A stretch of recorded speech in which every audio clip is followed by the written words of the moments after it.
வணக்கமானவர்களே. பெருமிதம் பெருமிதம் என்றால் என்ன? வள்ளுவர் நல்லா தூங்கிட்டு இருந்தார். அவர்கிட்ட போய் ஒருத்தன் கேட்டான், பெருமிதம் என்றால் என்ன? வள்ளுவர் ஐயா கொஞ்சம் கிளம்பி சொல்லுங்கன்னா. எல்லாருக்கும் பணிதல் நன்றாம், அவர்களும் செல்வர்க்கே செல்வம் தகைத்து அப்படின்ட்டு படித்தார்கள். ஐயா இதுக்கு என்ன விளக்கம்?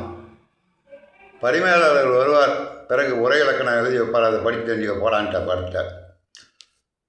அழகாக பரிமேலாளர்கள் சொல்வார் அதுக்கு விளக்கம். எல்லாருக்கும் பணிதல் நன்றாம், அவர்களும் செல்வர்க்கே செல்வம் தகைத்து.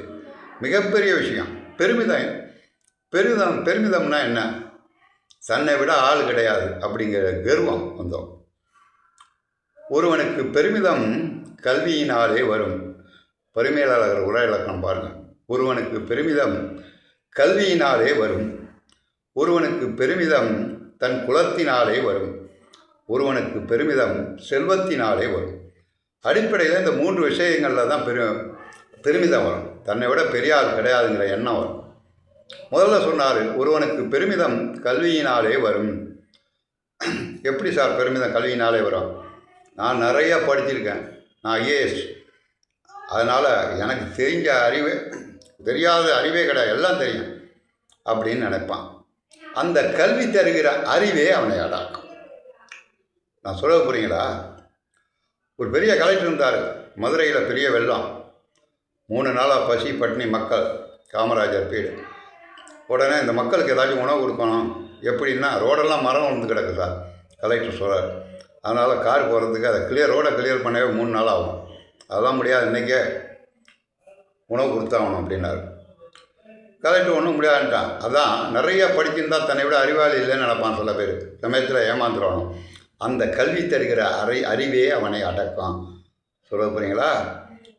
பார்த்தாரு காமராஜர், இந்த ரோட்டில் கிடக்கிற மரம்லாம் இலவசம்ட்டார். அவன் வெட்டி எடுத்துகிட்டு போகலான்ட்டார். எண்ணி 3 மணி நேரத்தில் அவன் சொந்த வீட்டுக்கு வெட்டி எடுத்துகிட்டு போயிட்டான்.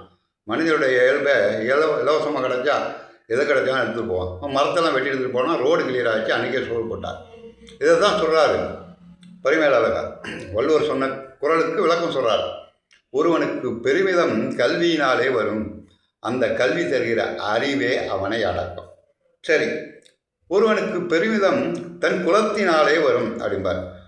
நான் பெரிய ஐயாம்பான், ஒருத்தன் நான் கவுண்டாம்பான், ஒருத்தன் நாய்க்காம்பான், ஒருத்தன் தேவாம்பான். அவன் உயர்ந்த ஜாதி தன்னுடைய ஜாதின்னு நினச்சிக்கிட்டே இருப்பான். அந்த குலம் தருகிற பண்பே அவனை அடக்கும். ஒரு பிராமணர் ஆசை, ரொம்ப நாளாக கறி திங்கணுன்ட்டு தெரியாமல் போய் வாங்கிட்டு போடுவோன்னு காலையில் 4 மணிக்கு எழுந்து கறிகளில் போய் நின்றார். அந்த நேரம் பார்த்து ஒரு சூத்திரன் விவசாயி வந்துட்டான். எனக்கு ஒரு 1/4 கிலோ கறி கொடுங்க, நான் வேலைக்கு போகணுன்னா. பார்த்தான், பக்கத்தில் ஐயர் நின்றார். யோ, நீ என்ன பிராமணர் வந்து கறிகளில் நிற்கிறார்? குணுகி போயிட்டார். அவர் பிராமணன்னா என்ன? புலால் மறுத்தல் அதிகாரம். பிராமணர்னா கல்வி சொல்லி கொடுக்குறவன் தான் உண்மையான பிராமணன். அவன் போய் மீன் கறி கோழியெல்லாம் தின்னான்னு வச்சுங்க, அவனுக்கு கல்வி வராமல் போயிடும். அதுதான் சொன்னார், ஒருவனுக்கு பெருமிதம் தன் குலத்தினாலே வரும். அந்த குலம் தருகிற பண்பே அவனை அடக்கும். அதுதான் 2வது விளக்கம். 3வது, ஒருவனுக்கு பெருமிதம் செல்வத்தினாலே வரும். அந்த செல்வம் அவனை அடக்காது. அவனாக அடங்கினாதான் உண்டு. நிறைய செல்வம் படைத்தவனுக்கும் பெருமிதம் இருக்கும். தன்னை விட பெரிய ஆள் இல்லை அப்படின்னு நினைப்பான். ஏன்னா அவன்கிட்ட காசு இருக்குது. அவன் தான் கை கட்டி நிற்க 50 பேர் இருப்பான் இப்போது. அதனால் அவன் எது சொன்னாலும் வேலை செய்கிறவன்லாம் ஆமாம் சாமியும்பான், நீங்கள் சொல்கிறது தான் கரெக்டும்பான். அதனால் அவனுக்கு அந்த பெருமிதம் வந்துடும். தன்னை விட பெரிய ஆள் கிடையாது, நிறைய சம்பாதிக்கிட்டோம் அப்படிங்கிற எண்ணமும் வரும். இதுதான் 3வது சொன்னார், ஒருவனுக்கு பெருமிதம் செல்வத்தினாலே வரும். அவன் யார் சொன்னாலும் கேட்க மாட்டான். அவனாக அடங்கினாதான் உண்டு. நான் சொல்ல போனீங்களா? அதனால தான் அவனை சொன்னார், செல்வத்தினாலே அவன் அடங்க மாட்டான், அவனாக அடங்கினாதான் உண்டு. இந்த 3 விதத்திலும் பெருமிதம் வருண்டா அப்படின்னு சொன்னார்.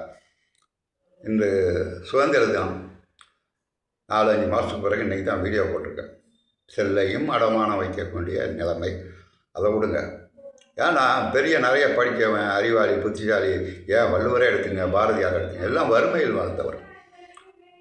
வள்ளுவ பெருமான் என்ன கோட்டு சூட்டு போட்டுக்கிட்டா இருந்தார், எல்லாம் ஒரு செய்கிறோம். பாரதியார் கோட்டு சூட்டு கூட போடுவார், ஆனால் வறுமையில் வாடியவர். நிறைய அறிவு தெரிஞ்சுக்கணுன்னா ஏன் அவங்களுக்கு அந்த மாதிரி எண்ணங்கள் வருது? அப்படி செல்வம் இல்லாத நிலைன்னா, இந்த உலகத்தில் உடம்பும் நிலையானதல்ல, செல்வமும் நிலையானதல்ல. நாம் அதை நிறைய செல்வம் பொட்டம்பு 1000 வருஷம் கூட்டியிருக்க மாதிரி பொட்டம்பை பார்த்துக்கோணும். எப்படி சொத்து சேர்த்தணும்னு நினைப்போம். செல்வம் நிறைய சேர்த்துக்கணும், பிள்ளைங்களுக்கு சேர்க்கணும், பொண்ணுக்கு சேர்க்கணுங்கிற எண்ணம் இருக்கும். புரியுங்களா? இந்த அறிவு சம்பந்தமாக வள்ளுவர், திருக்குறள் போன்ற நூல்கள், கடவுள் சொந்தமான நூலெல்லாம் படிக்கிறவனுக்கு அதை பற்றி பேச பண்ண மாட்டான். அதனால் வருமானமும் இருக்காது, அதனால் கஷ்டப்படுவான். அதனால தான் ஒரு 4 மாதம் வீடியோ போடல.